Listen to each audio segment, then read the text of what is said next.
Ce que je vous présente aujourd'hui, c'est une nouvelle série sur le leadership chrétien. Je dis chrétien, mais je commence dans l'Ancien Testament parce que tout est basé sur l'Ancien Testament les Juifs ont été nos frères aînés. Donc la première responsabilité que Dieu donne, c'est à Adam et Ève. D'abord, pour qu'ils puissent être responsables de toute la création, Dieu les a faites à son image et à sa ressemblance. Donc capables d'intelligence, capables de volonté, de mémoire, de décision. Et ensuite, il leur a donné l'ordre. Soyez féconds, multipliez, remplissez la terre et soumettez-la. Voyez-vous, il les met responsables. Dominez sur les poissons de la mer, sur les oiseaux du ciel, les herbes des champs, je vous les donne toutes. Ce sera votre nourriture, les bêtes sauvages, tous les oiseaux du ciel, tout ce qui rampe sur la terre, ce qui est animé de vie, je donne pour nourriture toute la verdure. Et Dieu vit que cela était bon. Donc, les deux mots qu'on retient, c'est soumettez-la et dominez sur les animaux. Dominez sur la nature, je vous la donne aussi comme nourriture. Alors, Dieu donne ce leadership aussi dans le chapitre 2 du livre de la Genèse. Ça, c'était le premier chapitre. Le deuxième chapitre, il va leur dire de veiller sur la création, de gérer, de se multiplier en collaboration avec le don reçu. Donc, c'est avec le Seigneur que Adam va gérer. Mais écoutez bien ça. Adam va nommer les êtres d'abord. Quand on donne un nom, on lui donne une identité. Et Adam va s'apercevoir qu'il n'y a pas un pareil à lui, un vis-à-vis. Donc, il vit une solitude et un manque. Alors, Dieu crée un autre être à partir d'Adam, qui lui est semblable et qui est reconnu par Adam. C'est l'os de mes os, la chair de ma chair. Et ensuite, il va dire à Adam, quitte ton père et ta mère, attache-toi à ta femme, ne fais plus qu'un avec elle. Donc, son leadership, il devra aussi l'exercer avec quelqu'un d'autre. Ils devront être un ensemble. Dans cette unité, ils auront à marcher ensemble, à se considérer égaux, se respecter, dialoguer, se consulter. Adam uni à Ève vont gérer l'univers. Ish, Adam, Isha, le féminin, vont gérer l'univers comme créature créée par Dieu à son image et à sa ressemblance. Dieu donne un conseil. Alors, à l'origine, il leur dit, ne touchez pas à l'arbre de la connaissance du bien et du mal. Quand on est un leader, je crois que on devra écouter les conseils parce que la conséquence, c'est la mort. Puis d'autres conséquences de cette mort, alors quand ils ont désobéi, parce qu'ils n'ont pas su être des bons leaders en collaboration avec le Créateur à qui appartient tout, ils ont voulu l'idée ou gérer par eux-mêmes sans consulter. Alors les conséquences, c'est un travail de la terre harassant, un enfantement souffrant, une relation homme-femme difficile. On veut dominer sur l'autre, on va le séduire pour le dominer. On se désire, on s'attire, mais on veut posséder l'autre. On va le séduire pour arriver à nos fins et le manipuler. On va même le jalouser pour être les premiers. On va oublier l'unité. On n'est pas capable de la vivre sans art, sans opposition de vue. Et c'est les conséquences de s'être coupé de l'origine qui est le Dieu créateur. Comment être un bon leader? Ça a mal commencé en tout cas. Avant la chute, ils étaient en parfaite harmonie. Dieu, harmonie avec Adam. Dieu, harmonie avec Adam et Ève. Et Adam et Ève en grande harmonie mutuelle. Après la chute, c'est la guerre. Donc, comment gérer, être responsable, être un leader, si je suis en chicane, j'ai pas la paix. En plus, il y a l'expérience de la tentation.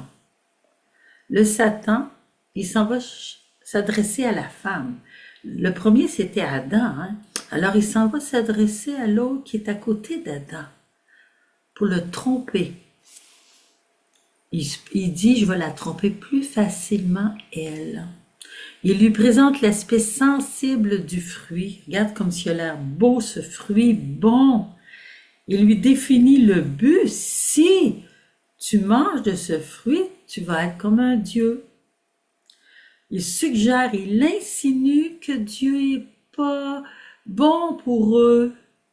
Il veut pas que vous goûtiez, que vous fassiez l'expérience de ce fruit. Il va être tout seul, le seul fort Dieu grand. Alors elle se laisse tromper par le menteur. Ça arrive hein, dans notre leadership qu'on peut se laisser séduire et tromper.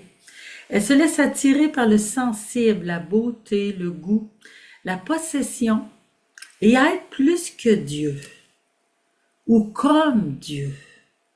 Elle se laisse attirer par le savoir. Ce qu'elle ne sait pas, ne doit pas savoir. Ce que je ne sais pas, c'est parce que ce n'est pas nécessaire que je le sache, si Dieu ne me l'a pas dit. Mais elle veut en faire l'expérience, elle s'est laissée tromper, mentir. Le plus grand problème de Ève, c'est qu'elle n'a pas consulté son vis-à-vis. Mais elle lui a présenté le fruit comme quelque chose déjà de goûté, expérimenté, puis elle lui dit, toi aussi goûte. Elle a consommé sans prudence, sans réfléchir. Elle devait gérer avec Adam. Elle aurait dû consulter Adam et Dieu qui lui avait donné la responsabilité avec Adam. Elle aurait dû dire à Dieu, c'est qui ce serpent? Je ne le connais pas. Dans la création, dis-moi qui il est, au lieu de se laisser tromper. Et elle a influencé Adam, qui a consommé aussi. Tous les deux ont manqué à leur leadership, à leur responsabilité. Alors, qu'est-ce qu'on doit apprendre?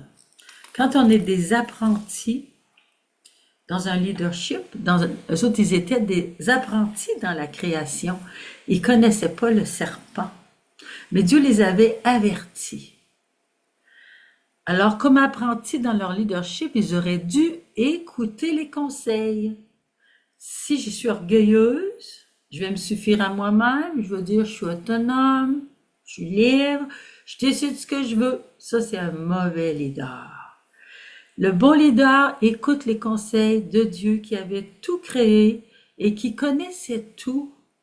Il devait être humble, le bon leader, prudent, car l'orgueil en a perdu beaucoup. L'orgueil rend aveugle dans le discernement. Ils ont manqué de discernement et ce sont deux qualités très importantes dans le leadership. Quand le serpent a mis le doute sur Dieu dans le cœur de Ève et d'Adam, ils auraient dû consulter Dieu qui venait les rencontrer régulièrement à la brise du soir. C'est ce que dit l'Écriture. Mais ils ne l'ont pas fait. Ils ont manqué d'humilité. Adam n'aurait pas dû se laisser influencer par Ève.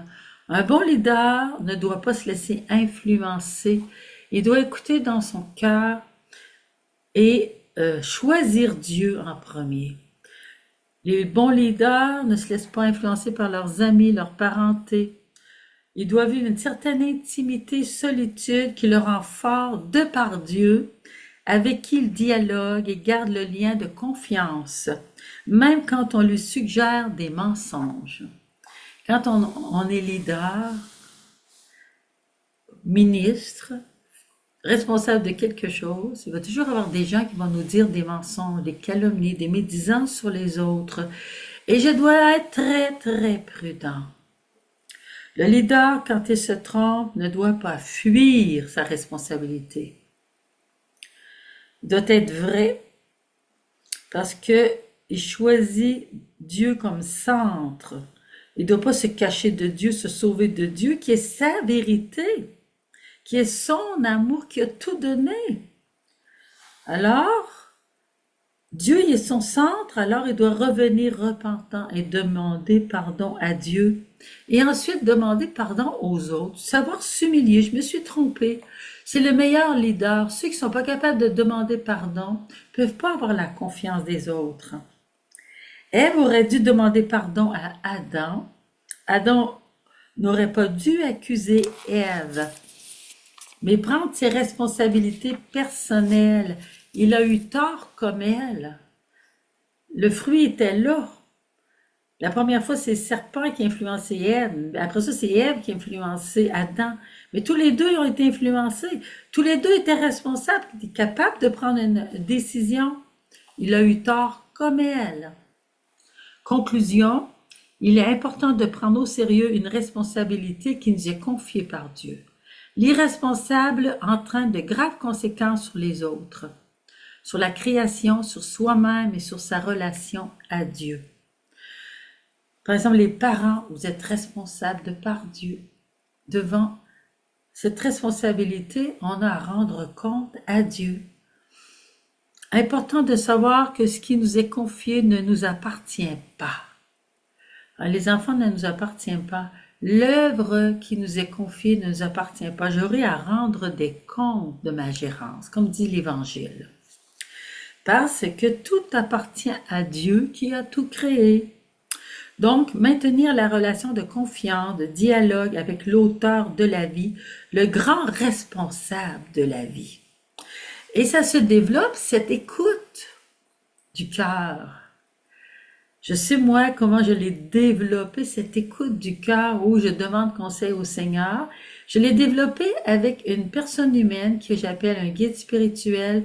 Je l'ai développé en lisant la parole de Dieu pour savoir connaître la vérité, en étudiant le catéchisme de l'Église catholique, connaître aussi ce que l'Église enseigne de par la parole de Dieu, de par sa tradition, pour avoir un bon discernement dans ma responsabilité.